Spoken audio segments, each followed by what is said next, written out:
सर्व आदरणीय विद्यार्थी मित्रांना नमस्कार.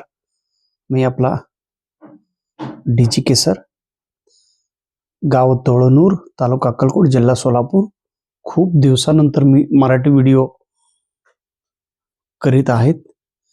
सर्व महाराष्ट्रातील विद्यार्थ्यांना मनापासून नमस्कार करून आज 6 डिसेंबर 2025 आहे. आज भारतरत्न डॉक्टर बाबासाहेब आंबेडकर यांच्या 69व्या महापरिनिर्वाण दिवस आहे. या शिक्षणाच्या महासागराला वंदन करून, या शिक्षणाच्या सम्राटाला नतमस्तक होऊन, विद्वत्तेच्या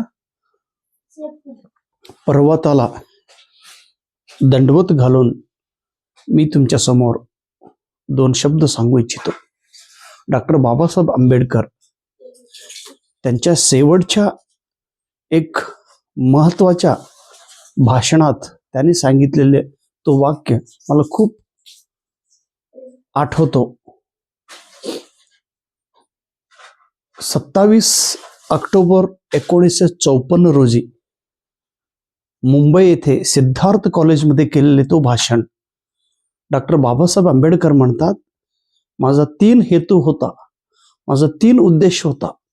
पहिला उद्देश, अस्पृश्य लोकांमध्ये, जो दीन दलित लोक आहे, जो मागासलेला वर्ग आहे, या अस्पृश्य लोकांच्या मनामध्ये जागृती निर्माण करणं हा माझा पहिला उद्देश होता आणि तो मी सफल केलेला आहे.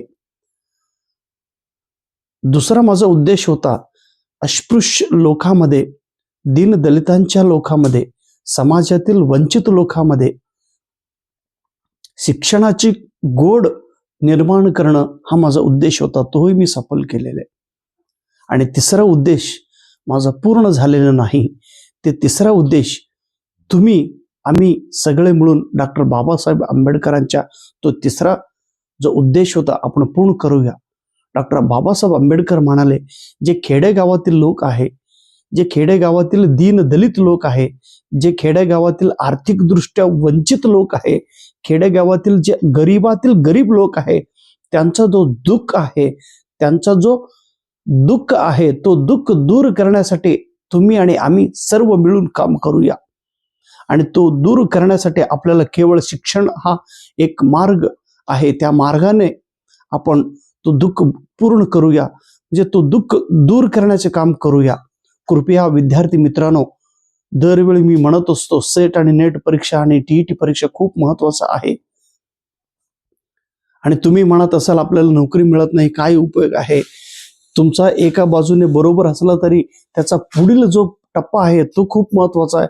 एकदा आपण सेट परीक्षा पास झालो, एकदा नेट परीक्षा पास झालो, तर आपल्या मनामध्ये एक प्रचंड आत्मविश्वास तयार होतो आणि त्या आत्मविश्वासाच्या बळावर आपण आपलं जीवन जगू शकतो.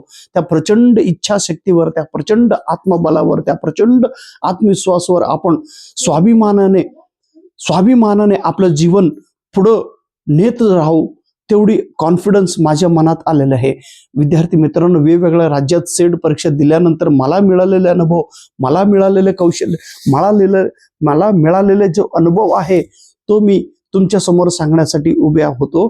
3 वर्षापासून मी व्हिडिओ तयार करीत आहेत आणि विशेष म्हणजे माझं मातृभाषा कानडी असल्यामुळं मी कन्नडमध्ये व्हिडिओ तयार करीत राहिलो आणि कर्नाटकातील विद्यार्थी मित्रांनी माझ्यावर पूर्ण प्रेम करून मी सांगितलेला जो विषय आहे ते त्यांनी व्यवस्थित ऐकून नोट्समध्ये नोट्स काढून तो पुस्तक वाचन करून काल झालेल्या कर्नाटकच्या सेट एक्झाममध्ये 351 विद्यार्थी कर्नाटक सेट परीक्षा पास झालेले आहेत. तुम्ही म्हणत असेल, काही विद्यार्थी मला म्हणतात, सर तुम्ही महाराष्ट्रात राहताय, मराठी विद्यार्थ्यांसाठी व्हिडिओ करत नाही, फक्त कानडी करताय.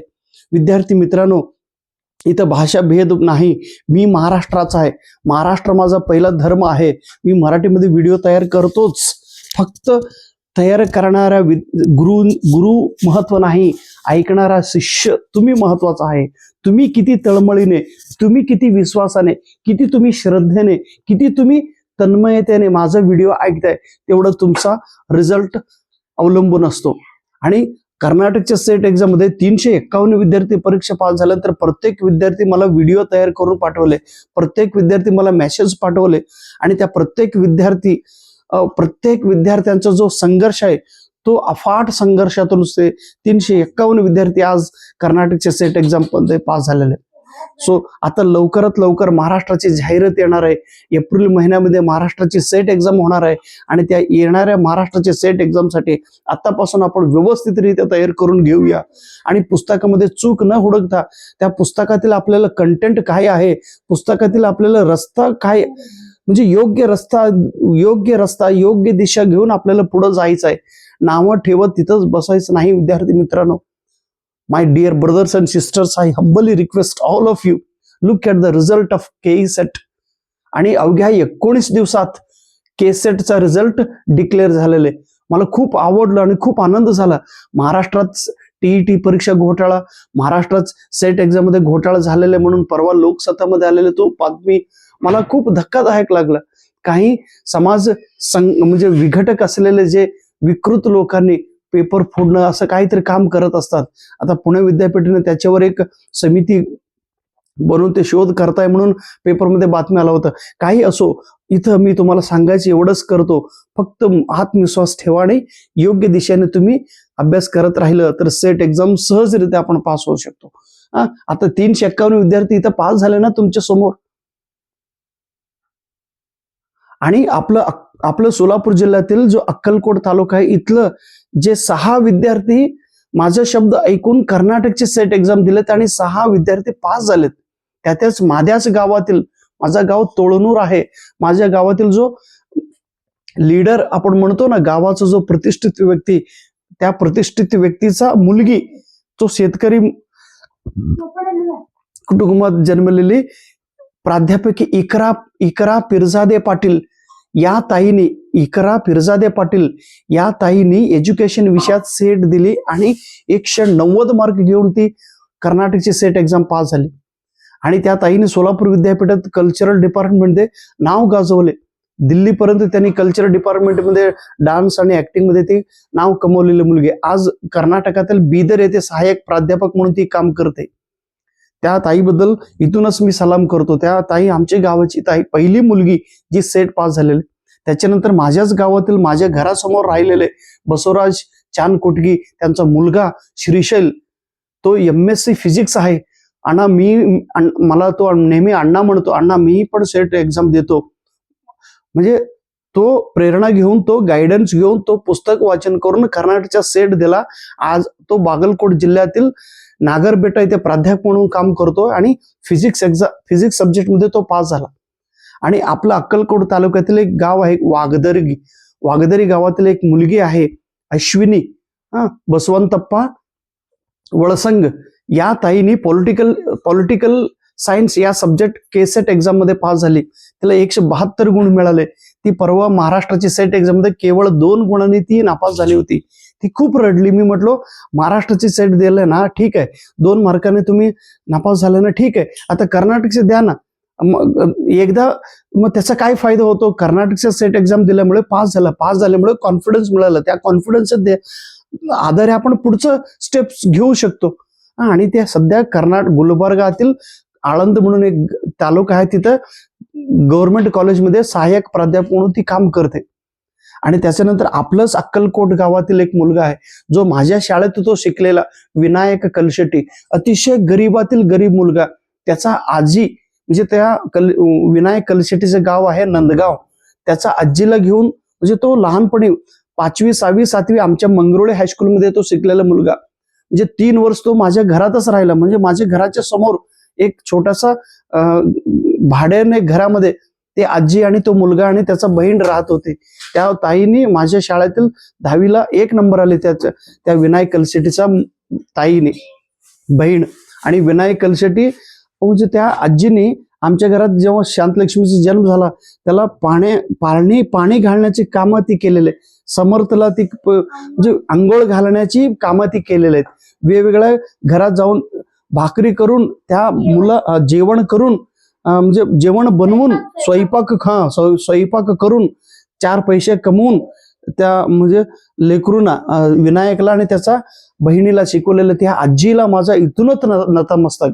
आणि आज तो विनायक परवा महाराष्ट्राच्या सेट एक्झाम मध्ये तो केमिकल सायन्स मधून पास झाला आणि लगेच तो कर्नाटकच्या सेट एक्झाम दिला आणि तिथंही संपूर्ण कर्नाटक सेट एक्झाम मध्ये तो 10व्या क्रमांकाने पास झालेला आहे.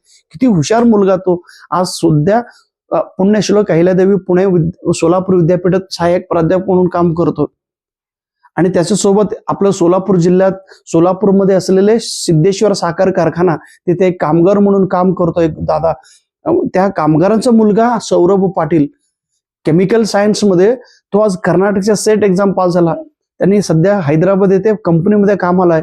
त्यांचा वडील आणि तो मुलगा सौरभ एकदा माझ्या घरी आला होता. सर मला तुमच्याकडनं प्रेरणा घेतलेली सर, मला काहीतरी जीवनामध्ये प्रमुख मोठ्या गोष्टी करायच्या सर.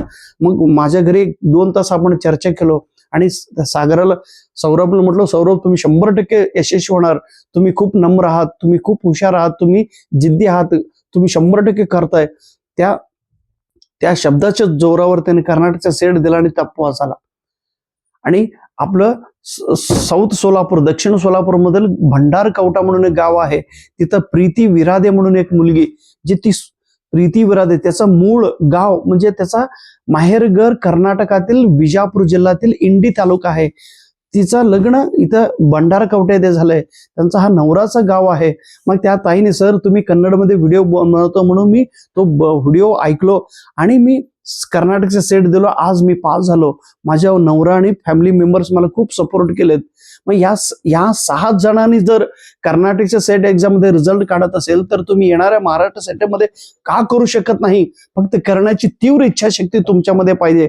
आणि पास झाल्यानंतर काय उपयोग आहे, नोकरी मिळत नाही म्हणून अगोदरच आपण निगेटिव्ह अँगलने विचार करत राहिलो तर आपला जो प्रयत्न आहे तो 100% आपण देऊ शकत नाही. कृपया खेडेगावातील लोकांची दुःख दूर करण्यासाठी जो बाबासाहेब आंबेडकरांचा तिसरा उद्देश होता तो पूर्ण करण्यासाठी तुम्ही आणि आम्ही सगळं मिळून आपण काम करूया. विद्यार्थी मित्रांनो, तुम्ही खेडेगावात राहता, मी पण गावात राहतो. खेडेगावात राहणारा हा तुमचा धनय सर जर वेगवेगळ्या राज्यात जाऊन तो सेट एक्झाम देऊन सेट एक्झाम पास होत असेल आणि पास झाल्यानंतर मी इथंच न थांबता मला मिळालेला अनुभव, मला मिळालेलं ज्ञान मी तुमच्या समोर मी जर मांडत असेल, जे विद्यार्थी कर्नाटकचे विद्यार्थी माझ्यावर विश्वास दाखवून जर एवढं विद्यार्थी पास होत असेल तर तुम्ही का पास होत नाही?